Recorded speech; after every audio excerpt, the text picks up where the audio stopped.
Hello there, welcome to the video. And in this video, I'm going to give you the top 5 symptoms of depersonalization and derealization, what they are, why you have them, and how to recover from them. And for those of you that are new to the channel, then welcome. My name is Dan, and I help people recover from DPDR through neurocoaching techniques. And if you do like the video, or if you find it just a little bit useful, then please give it a thumbs up and subscribe to the channel. Let's get into the top 5 symptoms of DPDR. The first symptom is racing or intrusive thoughts. So you can think these questions or have these thoughts that just seem to never stop in your mind and they just go around in a loop.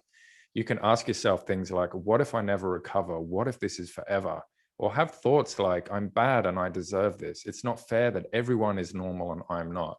This is just how it is. I have no emotions. With everything that comes with DPDR and the symptoms you experience it, your mind is trying to make sense of what it's experiencing. So it's only natural to have these thoughts and these questions. The trouble is, each thought and question feels like a threat. So your mind keeps the protective barrier up. This is one of the really difficult things with DPDR, is that it does feed on itself. You're experiencing all these weird things and you're trying to make sense of them. So you're asking yourself all these questions and having all these thoughts. And what those thoughts do is, because they do feel threatening and they do feel scary, they feed into the anxiety. And then, of course, your anxiety is going to feed into the DPDR, which means you're going to have more thoughts. You're just going to keep thinking about it, which, is going to feed back in again to the anxiety. And it's just going to be on a horrible, endless loop. What needs to happen is that loop needs to be short-circuited. It needs to be cut. It needs to be severed. Need to stop that loop somehow. And one of the ways that you can begin to do that is with practicing acceptance. You can see them as go, okay, yep, I just thought that. Now let's continue cooking dinner. Oh, yep, I just thought that. Now let's continue whatever it is I'm doing. If you don't engage with these questions or with these thoughts, and what I mean by that is not necessarily trying to answer them or not taking every single thought as that's totally 100% real and you really need to dwell on it. What that is going to do, it's going to make your mind realize that these thoughts and these questions aren't actually a threat. So if they're not a threat, then you don't have to put up the protective barrier. So then that's not going to feed into your DPDR, and that's not going to feed into your anxiety. Symptom number 2 is disconnected from reality. People or things aren't real, like you're living in a dream, or a wall or barrier is between you and everything else. And this disconnect is to help you get away and distance you from the trauma or threat around you. And depersonalization is meant to fade away naturally. However, as you're getting constantly triggered, it'll create more anxiety and more DPDR. So why does it continue if there's not a threat?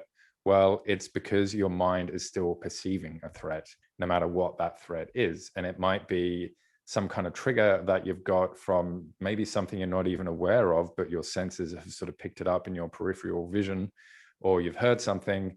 And this is essentially keeping the DPDR going. The third symptom of DPDR is feeling disconnected from yourself. So you can have this feeling like you're watching yourself from outside yourself. You're feeling numb, or you feel like a robot, or you have this feeling that your actions and your body aren't your own, or it feels like you're in a video game. You continue to feel them even if there is no danger, because you're constantly questioning them, which makes you anxious. And being anxious will keep you in the state of DPDR. This is the really crap thing about DPDR, is that it feeds off itself. And the more it grows, the quicker and the bigger it grows. Almost what's happening is that the DPDR has sort of got its finger on the on switch for your brain's coping mechanism to be able to deal with trauma and anxiety. What absolutely sucks here is that your brain is doing the right thing and it is working properly in regards to protecting itself and protecting you from the perceived threat. The only thing is, it's doing it at the wrong time, because there is no physical threat there. Once you start to understand these threats and to talk about them, you might actually realize that there is no threat there, but it might actually be a trigger to a past trauma that you've had, which is making you think that there's a threat. So if we get rid of the threats, then we get rid of the anxiety, and then eventually the DPDR is going to go. The number 4 and 5 symptoms I've put together because they involve your senses. Visual and auditory changes. So you can see things as being foggy or snowy. You may have distorted or blurry vision. Things are closer or further away or bigger or smaller than they really are. Lights can be too bright. Everything feels flat or in 2D, and music can just become noise, or sounds are muffled or heightened. When you're anxious, your senses are more sensitive, so they naturally pick up more information. Your brain is coping and processing the information as best it can, which is why things can look and sound weird. The reason you are so sensitive when you're anxious is because it's evolutionary, it's built into you. And the reason that is because back in the day when we didn't have all this stuff to protect us, we had to listen out for sounds which might be danger, or we might see a flash of something, running across in the distance. So we're put on alert, is this a threat? And so our pupils will physically dilate and they'll get bigger to let more light in. And our ears will tend to notice a lot more sounds, even like the tiny rustle or the breaking of a twig or whatever it is. So this is what's happening with you, with your auditory and with your visual issues that you're having with DPDR. Your brain is getting a lot more information to process, and sometimes it might not know how to process that information, or it might look at past experiences you've had to see how you've dealt with that in the past, and it's going to deal with that in a similar way. And the reason it does that is because the brain literally gets so much information every second that it needs some kind of filter to be able to process the information quickly. And that filter is all of your past experiences. When recovering from DPDR, it's really important not to just try and fix the symptoms, because if you fix the symptoms, essentially you're not actually fixing anything. But what can be really, really good is if you learn how to cope with the symptoms while you're going through the recovery process. And that can be with things like acceptance and grounding, or if you're on medication, staying on medication.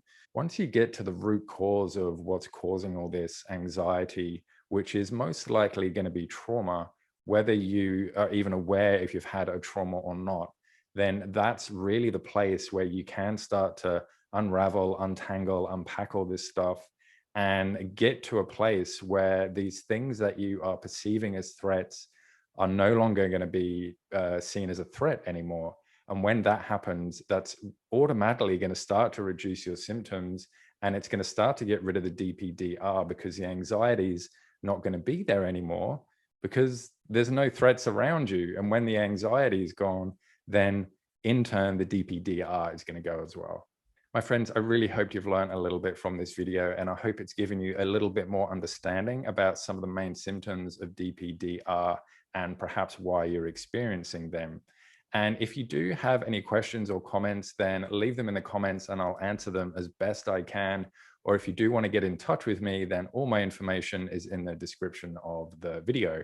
So until next time, everybody, you have an excellent day, and I'll see you all in the next video. Bye.